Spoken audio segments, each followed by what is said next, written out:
Welcome back to Viewpoint. I'm Jim Zogby. My next guest is Fuad Hussein. He's the Chief of Staff for the President of the Kurdistan region, Massoud Barzani. He's served a number of roles on behalf of the Kurdistan regional government, including senior consultant to the Iraqi National Communications and Media Commission, member of the Iraqi Reconstruction and Development Council, and an advisor for the Coalition Provisional Authority in Baghdad. Thanks for joining us, Fuad. Thanks for inviting me.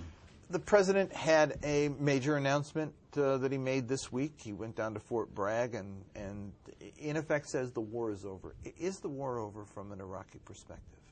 The war is over for the American, but from Iraqi perspective, we must have a new definition for the war. If it is about terrorist attacks, I think terrorists are still active in Iraq. If it is about political conflict, which unfortunately in Iraq leads to violence, it is still there. So the war is over for the American army, yes. But not for Iraq? Not yet. And we did a poll recently in Iraq, and we found some real divisions, obviously, between the various communities in the country, some consensus on some points. But I found it interesting that while when we asked the question, how do you feel about the Americans leaving, on the one hand there was a happiness, on the other hand there was a real fear about several factors, and the Kurds were the most concerned. Yes. About the security situation, about the stability of the country, etc. Describe from the Kurdish perspective the sense of what has been accomplished in Iraq in the last decade and what the fears are about the future moving forward. What has been accomplished, of course, after removal of the regime of Saddam Hussein, the election process started, a coalition government has been founded, a parliament has been founded, all these freedom of media and press has been there. These were all positive aspects, and the political process started. What worries us is that perhaps the political process will stop or will go back. The election will not be there next time. The coalition government will not be coalition. So all what we have achieved can be not there anymore. How secure is the Kurdish region for the Kurdish people? I mean, do you fear losing control? No, I think as far as Kurdish people, we are secure. Especially if the unity among Kurds and Kurdish political parties will be there, will stay, and we have it now. Although there are differences, of course, political differences, but when it comes to Kurdistan and Kurdish national security, I think all they are united. There have been some Kurdistan is still there have been some terrorist attacks in the Kurdish region, and I've seen reports where allegations were being made that they are coming from Iran or coming from Syria or coming from elsewhere. Talk to me about the neighbors right now. One of the things we found was one of the numbers that surprised me actually was there's so much Turkish business in the Kurdish region right now, and yet the favorable rating among Kurds for Turkey is very low, and very low toward Iran, and very low toward Syria. Talk to me a little about that, the Kurdish attitude toward your three neighbors. First, about terrorist attacks. I think you are mentioning terrorist attack years ago. And Kurdistan, to be honest, I mean, comparing with the rest of the country, is very secure, and it has not been in the last years. Not directly in the Kurdish area, but in Erbil and no, not in Erbil. In Kirkuk, yeah. Kirkuk, yes, in Mosul, yes. But in Erbil, Duhok, and Sulaymaniyat has not been terrorist attack for a long time. As far as our relationship with neighboring countries, we want and we have good relationship with Turkey and Iran. And we established this relationship on the basis of mutual interest, respecting each other, don't interfering in the internal affair of both countries. But with Turkey, we have got a wide relationship, especially on economic level. There is a huge interaction, trade interaction, economic interaction, business interaction between Turkey and Kurdistan region. And the Turks has invested a lot. And I think the oil development in Kurdistan, in Iraqi Kurdistan. It helped to establish this relationship. Besides that, that's been a source of irritation, though, within the central government in Iraq, the oil in Kurdistan. Has that issue been worked out to the satisfaction of all Iraqis, the issue of oil in the Kurdish region? The issue of oil in Iraq, it will be solved if we will have a law. There has been many drafts, and there has been discussion between and among various political parties, but until now we don't have any law. And the Iraqi government is depending on the law which has been used during Saddam Hussein, and that's completely against the Constitution. So in the meantime, you're going forward, but would you pull back if the law were passed and met the interests of all the parties in Iraq? No. If the law will pass, that means we agree, all of us, about it. Then it will be valid for all. Then we can have a clear policy on oil issues. Tell me about the issue in Diyala province. The council there voting to create an autonomous region. There are some who have expressed some real concern about that. What's your view on that? No, we in principle we support any movement which lead to have a federal structure in Iraq. That's also part of the constitution. However, the feeling is there that gradually, because of this mentality and centralist idea in Baghdad, people are going to take the power in their hand because they are fed up with this the way of working and following politics in Baghdad.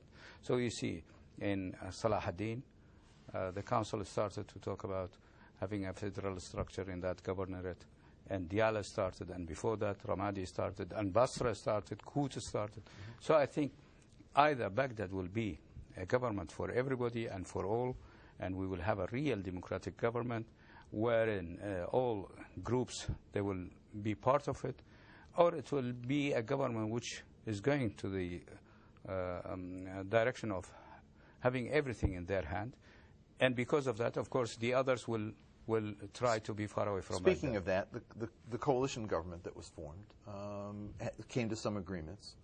And there's been concern that the Prime Minister has held on to several ministries, including most of the security ministries, that were supposed to be decided in a different manner. How aggravating is that of the unity situation? And is there a resolution forthcoming shortly, or do you think that this is going to be a sore point for a long time to come? We hope that there will be a resolution for that and solution for this problem. However, we are realistic. I don't think there will be, within a short time, a solution for these problems, especially security functions. I have the feeling that there is a huge conflict between the list which has been led by the Prime Minister and the Al-Iraqiyya list, which is part of the coalition, but at the same time playing a role of opposition. And they don't agree about that. So I don't see, to be honest, within a short term, any solution. How concerned are you about the Prime Minister and what is some accuse him of a power grab?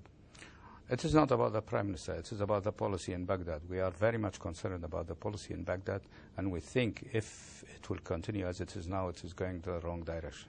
Let me tell viewers, if they want to get in the conversation, give us a call. If you're calling from overseas, it's 001-202-420-5665. If you're calling from here in the U.S., it's 1-202-420-5730. An issue that is a flashpoint that has been there from the beginning is Kirkuk. It's the resolution of that issue that remains an aggravating point between the Kurdish region and the rest of Iraq. There is supposed to be a referendum at some point. Talk to me a little about where that is right now, and whether or not you're going to be pushing it. Or is it not time to deal with it? No, it's time. It's always time to deal with it. The policy in Iraq for a while was to delay everything. And nowadays also there are some people in Baghdad. They want to delay every issue. I don't know what's the reason, but that's the policy. Kirkuk issue is very sensitive and very important matter. It has to do with the Constitution in the first place. There is an article in the Constitution, Article 140. And since 2005, since we have this Constitution, this article has not been implemented. It is actually the job of the Iraqi government to implement this article, but it has not been implemented. The end of the article, because it has to do with 3 stages, this article. The last stage of the implementation of the article has to do with referendum. But we didn't yet finish the first stage, to be honest. Let me go to Florida for a call. Caller, your question. Hello? Hello? How you doing, James? Very good. How are you? How you doing? Your question? I'd like to say hello to the gentleman in front of you. Mm-hmm. First of all, I'd like to ask him a question. Sure. How come they blame the countries they are in, Iran, Iraq, Syria, Iraq, everything happened to them, but they never blame the British, whoever divided Kurdistan. Another thing, they have 260 companies. The biggest company invested in Kurdistan right now, in Erbil and in Kirkuk, are Israeli Zionists. How come they never blame Let me these stop you there. people for what they do Let me there? stop you there and ask him about both. We showed the map a little while ago of where the Kurdish region is, Yes. and he's asking, that there's blame for Turkey, blame for Iran, blame for Iraq and Syria, but never for the British who created the problem in the first place. And then secondly, there are these continuing stories about Israeli involvement in the Kurdish region. Answer both, if you would. Yeah, the first, I think he's right. I mean, the original blame lies with the British government at that time. Is there still a divided. vision of Kurdistan being a unified region? Or is that something that you don't want to get into because it involves regional conflict with Turkey, Iran, and Syria? No, there are 2 things. First, if we are talking about self-determination of the Kurds as a nation, they have that right. And the right of the self-determination to be free to choose is their legal right. It is part of the right which has been recognized by international community. But the second point is it possible to reach that right? Is it possible to implement that right? That has to do with politics and balance of power and the whole situation in the Middle East. And the Israeli So it involvement. will be difficult to have now to talk about an independent Kurdistan, Yeah. which include all parts of Kurdistan. Talk as far about as Israeli community, I think we hear that. Companies, I think we hear that often. But that's not the reality. People who say about that. First, we are inviting those people to see that. To see these companies. Where are they? Which kind of companies? What are the names? I mean, this is not true, to be honest. Let me go to UK for a call. Caller? Yes, hi. Hi. Your question. Yes, my question to the gentleman is whether the vision of Iraq into 3 different sects, Kurdish and Sunni and Shia, is this in favor of Iraqi people in general or not? And my second part of my I'm going to stop you is- there. I'm going to stop you there because we're running out of time. Yes, I say yes, because to be honest, the relationship between Sunni bloc or Sunni community and Shia community is an antagonist relationship, and people, they were fighting each other. So the solution is each group has their own right in their own area, the Kurds, the Sunni and the Shia, and at the same time we can have Baghdad for all of us. So this is a kind of federal structure. It is not about people, they choose their identity. If they choose their identity, they say we are Sunni, so it is Let up me to ask you them. one last question about the Christian community. I know that they've been pushing for an autonomous region, and they want it in the Kurdish area. I think your folks support that. Is that in the interest of Iraq itself as a country, or how do you deal with this problem? The Christian community has paid Yes. a terrible price during Yes. this war. All of us, we paid the price, but the Christian community, they paid a high price. That's right. And we tried in Kurdistan to give them all support, all help, all protection, and we consider that as duty. But if there will be an autonomous region for them, and if they want that, I think we will support that. It would be a shame if Iraq were not able to reabsorb all of its people in their original areas, the kind of integrated society that one hopes for. Is that possible in the future? possible. It is possible if we will have a real democracy in Iraq. But I don't think, to be honest, I am a realist, and I am dealing with reality in Iraq, and I am an insider. I don't think we will have a democratic system there, so the only solution is to have federal structure, and federal structure can be basis for establishing a democratic system. So the solution for Iraq is to have a federal structure. Thank you so much for joining us. Thank you for inviting me. And good luck on your trip home. Thank you. That's all the time we've got for now. For more information, you can follow us on Twitter at AAIUSA or log on to the website at aaiusa.org. Thanks for watching, and I'll see you next week on Viewpoint. Thank you.